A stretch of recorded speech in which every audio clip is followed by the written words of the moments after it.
Assalamualaikum warahmatullahi wabarakatuh. Bismillahirrahmanirrahim. Let me begin with the blessed name of Allah, the most gracious, the most merciful.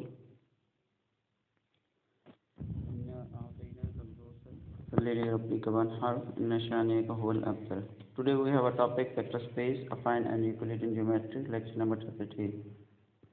Vector space क्या है और इसकी definition पढ़ेंगे. So let's move to the lecture. Vector space की definition को समझने से पहले आपको थोड़े से कुछ टर्म्स हैं वो समझ में आने चाहिए. वो टर्म्स क्या हैं वो देख लें. सबसे पहला है V, capital V. A set whose elements are called vectors. ऐसा सेट जिसके तमाम के तमाम एलिमेंट्स वेक्टर्स हों.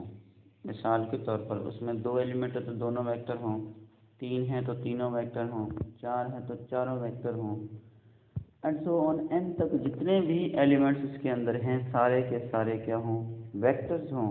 तो हम कहते हैं वो वेक्टर्स का जो सेट है उसको कैपिटल वी से ज़ाहिर करते हैं. ठीक हो गया. उसके बाद है एफ. ये हो गया वेक्टर स्पेस, या इसको हम जो है ना कैपिटल वी ही जस्ट कहेंगे. उसके बाद एफ को फील्ड भी कहते हैं. ठीक है, ये क्या चीज़ है. A set whose elements are scalar. ऐसा सेट है जिसके तमाम के तमाम एलिमेंट्स स्केलर्स हों, वेक्टर्स नहीं बल्कि स्केलर्स हों, उसको हम एफ से ज़ाहिर करते हैं, कैपिटल एफ, और फील्ड कहते हैं. ठीक हो गया. उसके बाद दो टर्म और हैं, 2D and 3D. 2D means 2 dimensional. ठीक है. अगर आपके पास कोई भी वेक्टर एक्स वाई प्लेन में 2 डायमेंशनल प्लेन में दिया हुआ है तो उसको हम क्या कहते हैं, 2D कहते हैं. ठीक है, 2D वेक्टर स्पेस. और अगर आपके पास 3D का मतलब है 3 डायमेंशनल कोई वेक्टर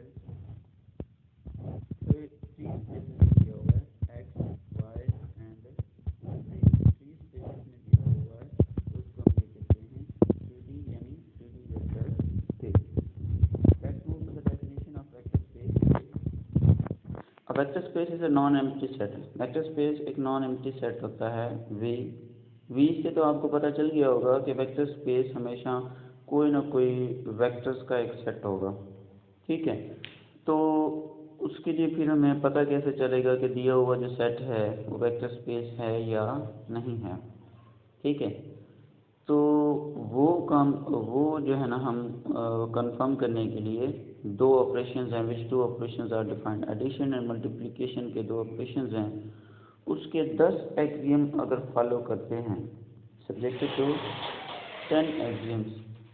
अगर 10 एक्सियम्स फॉलो करते हैं तो हम कह सकते हैं कि ये जो दिया हुआ वेक्टर है ये वेक्टर स्पेस है या नहीं है. तो हमारे पास इसका 10 एक्सियम है. सबसे पहला एक्सियम जो दिया हुआ है वो ये है, closure property. u and v belongs to v. अगर आपके पास 2 वेक्टर हैं u एंड v, वो वेक्टर स्पेस यानी सेट ऑफ वेक्टर्स के अंदर मौजूद हैं, तो फिर उनका जो एडिशन है u प्लस v भी वेक्टर के अंदर होगा, उसे v सेट के अंदर होगा. दोबारा सुने. सबसे पहले प्रॉपर्टी जो किसी भी वेक्टर स्पेस सेट को फॉलो करनी है वो ये है, closure property with respect to vectors, कि 2 वेक्टर हैं जो कि आपके पास दिए हुए वेक्टर स्पेस के अंदर मौजूद हैं, दिए हुए वेक्टर सेट के अंदर मौजूद हैं, तो फिर उन दोनों का एडिशन u प्लस v, दोनों का जो एडिशन है वो भी उसी वेक्टर के अंदर होना चाहिए, उसी वेक्टर सेट के अंदर. ठीक है. फॉर एग्जांपल मैं कहता हूँ एक मेरे पास रियल नंबर्स का सेट है और रियल नंबर के सेट में 2 और 3 तो मौजूद ही होंगे. अगर 2 और 3 मौजूद होंगे तो फिर 2 प्लस 3 इक्वल टू 5 भी उसी के अंदर होगा. अगर इक्वल टू 5 उसी के अंदर होगा तो फिर हम जो है कह सकते हैं कि ये क्या है, ये क्लोजर है. ठीक है. उसके बाद आ जाते हैं कि जब ये क्लोजर प्रॉपर्टी को फॉलो कर लेगा फिर हम दूसरी जो प्रॉपर्टी चेक करेंगे वो है कम्यूटेटिव प्रॉपर्टी. कम्यूटेटिव प्रॉपर्टी को आप अच्छे तरीके से जानते होंगे कि अगर 2 वेक्टर को हम इस तरीके से ऐड करें u प्लस v, तो फिर उनका आंसर v प्लस u के भी इक्वल होना चाहिए, यानी जो प्लेस है उनको उसको चेंज करने से कोई फ़र्क नहीं पड़ता. u प्लस v या v प्लस u से कोई फ़र्क नहीं पड़ता. तो ये दोनों आंसर अगर इक्वल आ जाते हैं तो फिर हम कह सकते हैं कि वो जो कम्यूटेटिव प्रॉपर्टी को फॉलो कर रहा है, तो 2 प्रॉपर्टीज़ फॉलो होगी, अब 8 रहती हैं। अगर बाकी 8 भी वो फॉलो करता है तो फिर वो दिया हुआ जो वेक्टर सेट होगा वो सेट वेक्टर स्पेस होगा।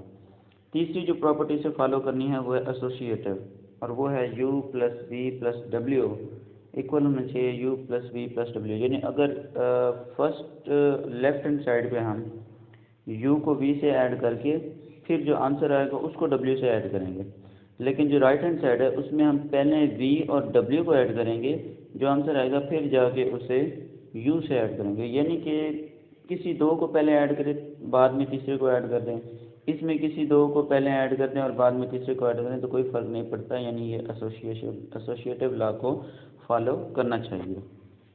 तो अगर एसोसिएटिव लॉ को फॉलो करता है तो इसकी 3 प्रॉपर्टी फॉलो हो गई। तीसरी आ जाती है, अगर आपके पास कोई ज़ीरो वेक्टर है, वो भी अगर आपके पास दिए हुए सेट के अंदर मौजूद है, तो फिर अगर उसको आप u में ऐड करें तो उसका आंसर u के इक्वल ही आना चाहिए। किसी भी वेक्टर u, उस सेट ऑफ वेक्टर के अंदर कोई भी वेक्टर u दिया होगा उसमें ज़ीरो को ऐड करो तो वही वेक्टर u ही आना चाहिए। तो फिर भी वो जो है ना आइडेंटिटी कहते हैं ज़ीरो को, एडिटिव आइडेंटिटी। तो एडिटिव आइडेंटिटी अगर वेक्टर सेट के अंदर मौजूद है और उसको किसी वेक्टर के अंदर ऐड करने से उस वेक्टर पर कोई फर्क नहीं पड़ता, तो ये 4 प्रॉपर्टी फॉलो हो जाएंगी। 5वीं प्रॉपर्टी ये है कि अगर सेट ऑफ वेक्टर्स के अंदर v के अंदर आपके पास कोई वेक्टर u है तो फिर उसके अंदर कोई ना कोई माइनस u भी लाजमी होगा, और माइनस यू लाजमी होगा तो फिर u और माइनस यू को ऐड करें तो आंसर क्या आएगा 0। फिर 0 भी उसके अंदर मौजूद होगा, क्योंकि हम पिछली प्रॉपर्टी में कह चुके हैं कि 0 वेक्टर v के अंदर मौजूद है। तो कहना का मकसद ये है कि उसके अंदर अगर कोई वेक्टर u है, अब u का होना लाजमी नहीं है, v भी हो सकता है, w भी हो सकता है, समथिंग एल्स कुछ भी हो सकता है। कोई वेक्टर दिया हुआ है तो फिर उस वेक्टर का नेगेटिव भी उसके अंदर मौजूद होना चाहिए। अगर उसका नेगेटिव मौजूद है तो फिर उन दोनों का जो एडिशन है वो 0 के इक्वल आना चाहिए।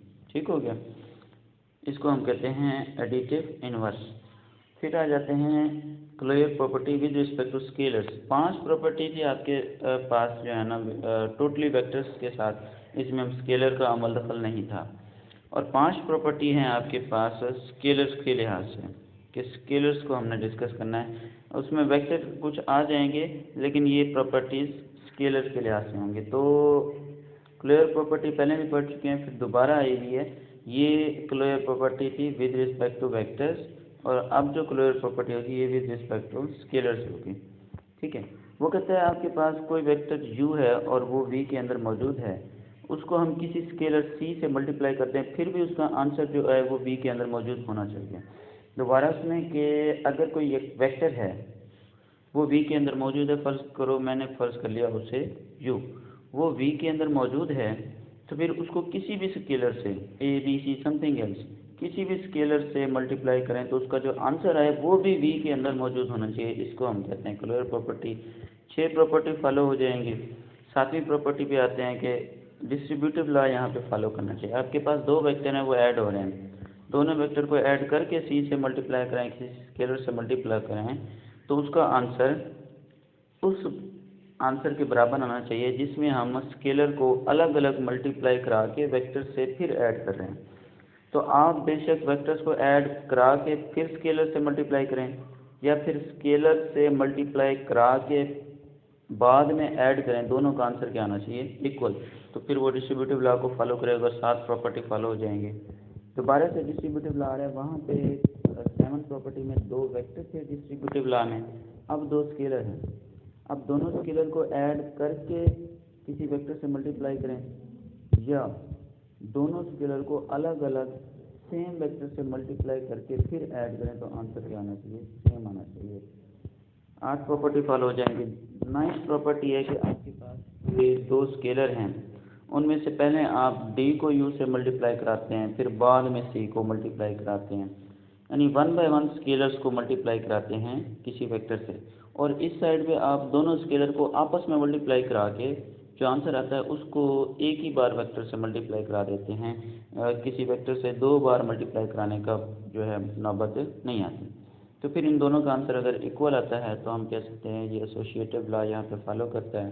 क्योंकि यहाँ पे डी यू पे ब्रैकेट है और इधर सी डी पे ब्रैकेट है, यानी पहले दो पे, तो ब्रैकेट चेंज हो रही है, ब्रैकेट इस हिसाब से चेंज हो रही है कि ये associative law with respect to multiplication यहाँ पे फॉलो करेगा।